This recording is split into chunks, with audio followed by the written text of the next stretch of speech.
नमस्कार दोस्तों, मैं हूं राजन तिवारी और आप देख रहे हैं ज्योतिष मंत्र। देखिए, मैंने पिछला वीडियो एक दिया था जिसमें मैंने आपको एक टोटका बताया था परीक्षा में सफलता प्राप्त करने के लिए, किसी भी परीक्षा को अच्छी तरीके से पास करने के लिए एक टोटका बताया था। ये वीडियो उसी का दूसरा पार्ट है जिसमें मैं एक दूसरा टोटका आपको बताने वाला हूँ। वो टोटका भी एग्ज़ाम में, इंटरव्यू में, किसी भी जगह इस टोटके का आप यूज़ कर सकते हो और इसमें 100% सफलता मिलने का पूरी गारंटी है। तो आप इस टोटके को ध्यान से सुनिए। अगर आपने जिस तरह से मैं बता रहा हूँ उस तरह से अगर इस टोटके को किया तो निश्चित तौर पर आपको सफलता मिलेगी ही मिलेगी।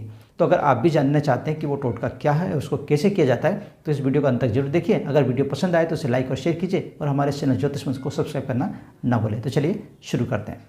देखिए, इसके लिए आपको क्या करना पड़ेगा कि श्वेत आर्क की जड़ को लेकर आना पड़ेगा। अब श्वेत आर्क क्या होता है? आपने देखा अकौवा जो भगवान शंकर को चढ़ता है, तो हम श्वेत आर्क की बात करें, दो तरह के अकौवा होते हैं, दो तरह के आर्क होते हैं। एक होता है गुलाबी कलर का यानी लाल कलर का, और दूसरा होता है सफ़ेद कलर का जिसको हम श्वेत बोलते हैं। तो मैं जो बात कर रहा हूँ वो श्वेत आर्क की बात कर रहा हूँ। तो श्वेत आर्क की जड़ लेके आना, फूल नहीं, पत्ते नहीं, आपको लाना क्या है? जड़ लाना। तो श्वेत आर्क की जड़ को आप घर लेके आएंगे, लेकिन ध्यान रखिए कि श्वेत आर्क की जड़ को आप डायरेक्ट नहीं ला सकते। उसका एक नियम होता है ना, कि आप एक दिन पहले जाके उसको निमंत्रण देना होता है। उसको निमंत्रण देने के बाद उसको लेके आना पड़ता है, यानी उसकी पूजा करके और फिर लेके आना पड़ता है, डायरेक्ट उसको नहीं लाते हैं।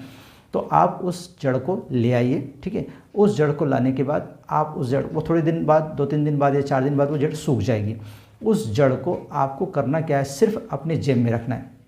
अब मैं कह रहा हूँ बहुत बड़ी जड़ नहीं, उस जड़ का छोटा सा पार्ट ले लीजिए, अपनी जेब में उसको रख लीजिए। जब भी आप एग्ज़ाम देने जाएं, जब भी आप किसी कोई इंटरव्यू देने जाएं, कुछ भी एग्ज़ाम से संबंधित, इंटरव्यू से संबंधित, नौकरी की कुछ भी, चाहे नौकरी के लिए जा रहे हैं, किसी बात के लिए जा रहे हैं, वो जड़ जो है वो अपने पास हमेशा रखिए, हमेशा रखिए। उससे क्या होगा कि आप अगर परीक्षा देने जा रहे हैं तो जो भी आपने पढ़ा होगा वो आपको याद आएगा, जो आपने थोड़ा बहुत भी पढ़ा होगा वो भी आपको अच्छे तरीके से याद आ जाएगा, या किसी की आपको सहायता मिल जाएगी।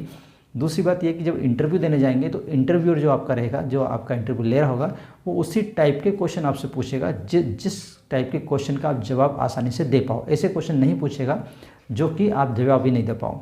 अब यहाँ आप ये मत सोच लेना कि आप वो सामने वाला पहले ही उसको क्वेश्चन बता देगा कि भैया ये क्वेश्चन मैं पूछने वाला हूँ, ऐसा कुछ नहीं है। लेकिन क्योंकि वो जड़ का असर सामने वाले के ऊपर होगा तो वो आपको कंफर्टेबल महसूस करवाएगा, आपके साथ वो कंफर्ट हो जाएगा, आपके साथ उसका जो व्यवहार है वो एक अच्छा व्यवहार हो जाएगा। इस वजह से उसके जो क्वेश्चंस होंगे वो ऐसे होंगे जो फेमिलियर होंगे, जो आप जानते होंगे जिस क्वेश्चन को, उसी तरह के वो क्वेश्चन आपको सामने करेगा और आप उसके आंसर आसानी से दे पाओगे। लेकिन मैं यहाँ पर आपको एक बात बताना जरूरी समझता हूँ कि वो जो जड़ मैंने बोला है लाने का, जो एक विधि के थ्रू लाई जाती है, उसको आपको सिद्ध करना होगा। क्योंकि देखो, जड़ तो जड़ है, लेकिन उस जड़ को आपको उपयोगी बनाना है तो उसको सिद्ध करना पड़ता है। और सिद्ध करने के लिए आपको एक तरीका होता है जिसको फॉलो करना होता है। वो तरीका मैं यहाँ पर आपको डायरेक्ट नहीं बता सकता।